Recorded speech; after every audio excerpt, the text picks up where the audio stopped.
Hey everybody, it is good to be back here on Scouting the League. A week away overseas in London was great. Brings you today to this episode where we talk about the state of the NFL and why I come back from a soccer conference feeling really good about the future of the NFL and where the NFL is currently at.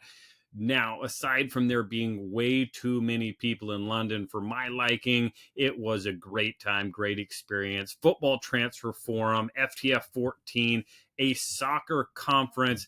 I was there a part of Agent Live 360, the number one software for sports agents, soccer or football alike. Again, I walked away feeling really good about where everything is at. We're going to talk about a couple of those reasons why here today. But before we jump in, make sure you head over, like, subscribe, and share this podcast wherever you are listening and watching. Make sure you give me a follow. I am at RightStepADV on X. rsafootball.com is my website. Make sure you follow this podcast wherever you are listening and watching. Make sure you give our partners and home over at Pro Football Insiders a follow as well, at pro_FB_insiders.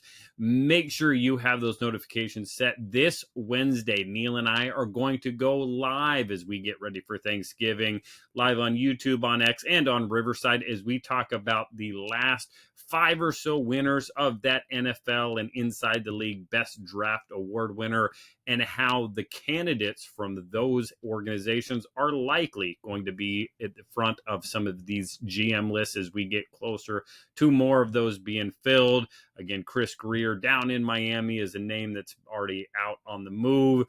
They're going to have a new one there in Miami. Do they already have a name?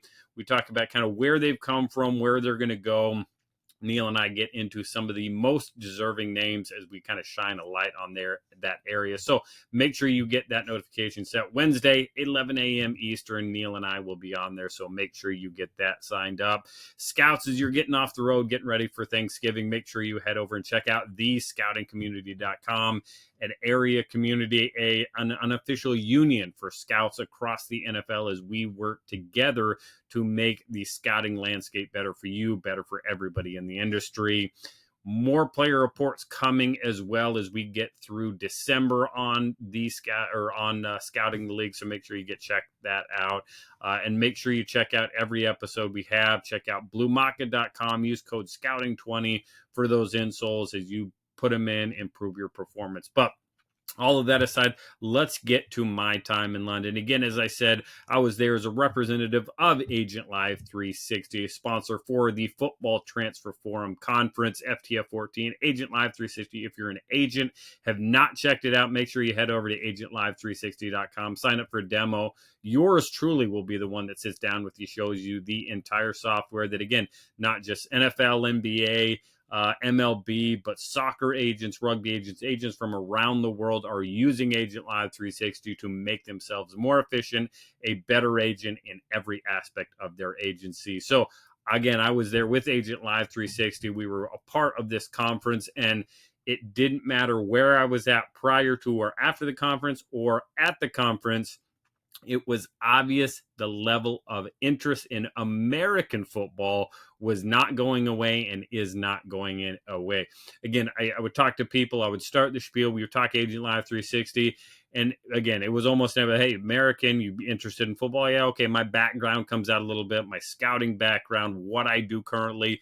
And then the next 10 minutes of conversation would be about the game of, as I called it over there, American football, NFL, NCAA. Again, most people over there more interested in the NFL. Teams from across the country. It was probably a little bit more East Coast teams. Again, several Dolphins, had a Jets, had a Patriots. Again, lots of teams more from the East Coast. But again, everybody wanted to talk about American football. Again, people interested in the game, people that have grown up in and around London. Yeah, they would call themselves casual soccer fans. Again, two different people called them, hey, I like soccer, but again, I love football. I set my weekend schedule around it. I try to watch games. I follow these teams. So it was really, really interesting that, again, even in the heart of, what is so many Premier League, Champion League soccer teams, soccer franchises. People wanted to talk about football.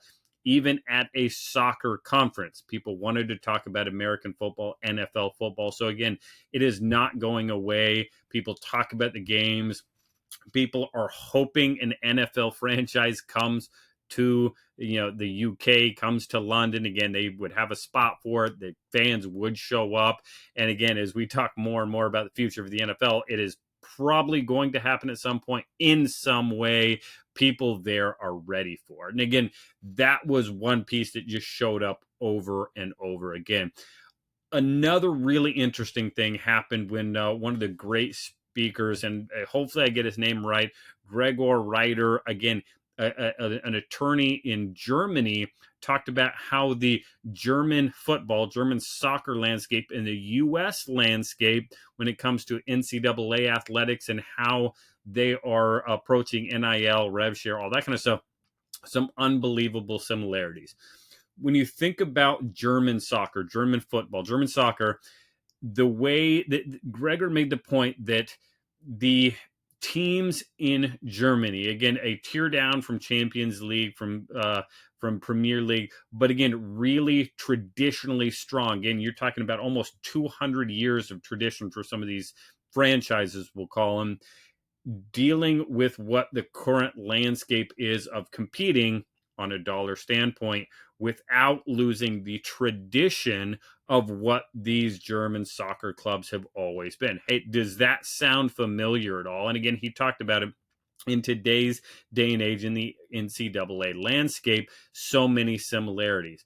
These German soccer clubs don't want to give up the tradition, give up the small field, the university type field that some of these have, just to grab dollars to be able to compete, grab dollars to, sponsor, grab dollars to do whatever. Again, sounds a lot like what we're dealing with on the NCAA landscape at some of these small schools, or, not small schools, big schools, the biggest schools in the country, the Ohio States, the Alabamas, the Florida States. Anybody that wants to compete nationally is having to take dollars, and perhaps, again, the issue that so many of these colleges started to deal with and ultimately said, hey, if we're winning, people are going to still show up. We're going to have strong programs. Are we going to lose the amateur status and what makes college football so dear to us, so traditionally strong? The game of football is so strong that people are still going to show up, and winning is going to trump anything else that we lose along the way. That's what U.S. schools, that's what the biggest college schools in the country, and something that the German soccer clubs, the German soccer franchises, have not fully embraced yet. At the end of the day, there's going to be some place that, hey, winning is going to keep people in the stands, keep people interested. That's going to be what does it. Some may go the other way. Again, I think there was an acknowledgement that you will have to eventually take the dollars and give something up. How do we get there is really one of the questions. The last thing happened, again, right, one of the last conversations I had with a good-sized agent at an agency who deals a lot on the Premier League soccer side. They were talking on a panel about how, again, dealing with the development, dealing with the up-and-coming players, and something was said that really struck me is like, hey, when we sign these soccer athletes, we basically know nothing about the person. We're signing the player.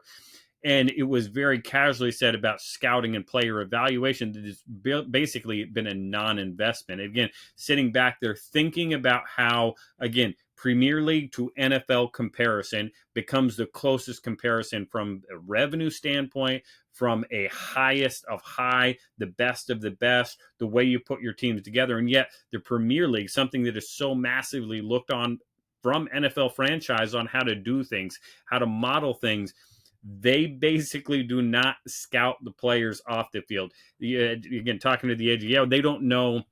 So many Premier League teams do not know family background, how these players learn. How are they going to visually pick up on some of these concepts? What are they doing in their off time? Again, NFL franchise. Again, this is where NFL teams, NFL franchise, NFL fans can feel really good about all the work that goes into building the teams is, hey, the stability. When these NFL teams bring in players, they know or should know or have the information, whether they choose to believe it, acknowledge it, make it a priority. All the information's in these reports. That's what scouts are doing so well at this entire fall season. Even when NFL teams don't draft or sign these players immediately, in 2026 draft, again, when that player becomes a free agent, that is where the work that all these college scouts have done is so important. Every piece of information matters. And again, something like the Premier League not investing, not prioritizing this scouting information that NFL scouts do, again, it becomes a feather in the cap for the way NFL, the way these franchises treat their scouts, treat it, while it's so important, and why the NFL, again, was viewed as, hey, this is something that they know in the Premier League, in Europe, in London, we're going to have to compete with the NFL more and more, whether they're bringing a team over or not. We have to be on our P's and Q's because the NFL is not going away. They are actually ahead of us in the Premier League more than they would like to acknowledge, and there is something that they know they've got to keep up on. So all that to say, the NFL is not going anywhere in London. It's strong. Again, if there are people out there that are going to attack that market, be up on that market, I know the front office, I know Goodell, I know they're doing a lot of work over there.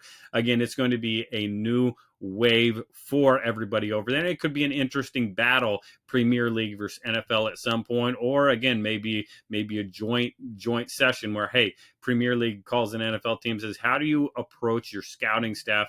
Could be a future stream for players and agents and scouts and everybody to attack. But again, it'd be really interesting.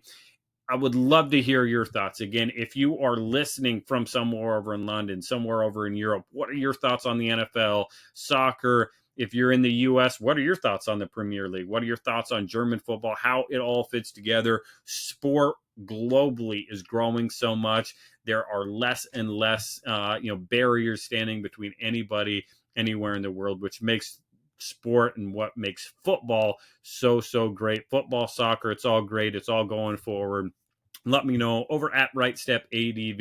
You can find everything there. Specific conversations, specific things that came up, hit me up. We'll have a one-on-one conversation. Make sure you go hit me, follow me, listen. Make sure you're tuning in this Wednesday as we talk more and more about future GMs, where it's going to go. We're going to be a really good conversation with Neil Stratton over at Inside the League. Make sure you tune in tomorrow as we talk about rivalry games in the U.S. coming up here this weekend and how those can really be a nice capper on these fall reports. All that here on Scouting the League.